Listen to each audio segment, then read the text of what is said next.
तालुक्याच्या राजकारणात आज प्रथमच मला स्वर्गीय भाई गणपतराव देशमुख यांची आठवण झाली। आज हिडीस किळसवानं दहशतवाद एखाद्या अबलेवर केलेला बलात्कार असावा अशा पद्धतीचं भारतीय जनता पक्षाचं वागणं या ठिकाणी मला दिसून आलेलं आहे।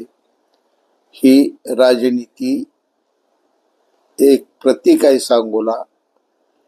अशी जर राजनीती महाराष्ट्रात होणार असेल तर ज्या वैभवशाली राजकारणाच्या महाराष्ट्राच्या परंपरा आहेत त्या थोड्या दिवसात उद्ध्वस्त झालेल्या तुम्हा सर्वांना दिसतील। आज या ठिकाणी शेतकरी कामगार पक्ष, भारतीय जनता पार्टी, आय काँग्रेस, राष्ट्रवादी, उबाटा एवढे सगळे पक्ष एकत्र एका बाजूला, मी एकटा एका बाजूला आणि माझी शिवसेना एका बाजूला, अशी परिस्थिती या ठिकाणी बाहेरच्या लोकांनी निर्माण केलेली आहे। हे माझ्या जनतेला आवडलेलं नाही। आणि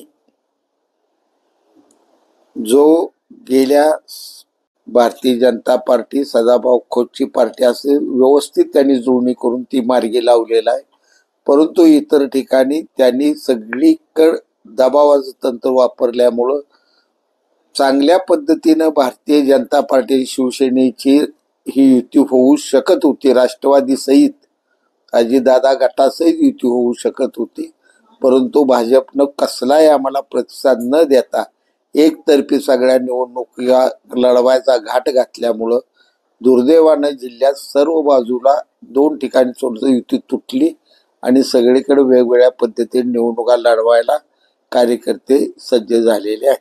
कोण आहे याला जबाबदार, कोण आहे बाहेर? आता मला कुणाचं नाव घ्यायचं नाही।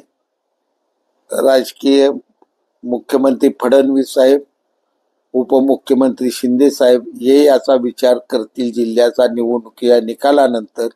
निश्चितपणे याचं परीक्षण झाल्याशिवाय राहणार नाही। शिंदे साहेबांना ही परिस्थिती सांगितली का? शिंदे साहेबांना मी दररोज बारकाईनं परिस्थिती सांगतोय। फडणवीसांना परिस्थिती सांगण्याचा प्रयत्न केला।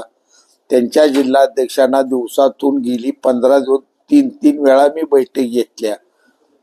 ते इथून मी साहेबांना कळवतो म्हणत गेले। पुढं काय झालं मला माहित नाही, पण माझा कुणावर आरोप नाही, कुणावर मी नाराज नाही।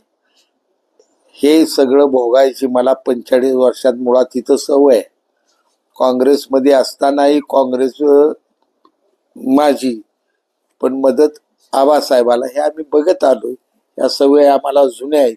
पण मी एवढंच सांगतो तुम्हाला, निश्चितपणानं खात्रीचं माझं विधान आहे, गुलाल हा शिवसेनेचा असणार, नगराध्यक्ष सांगोल्याचा शिवसेनेचा असणार, कारण माझी जनता ही प्रचंड स्वाभिमानी आहे।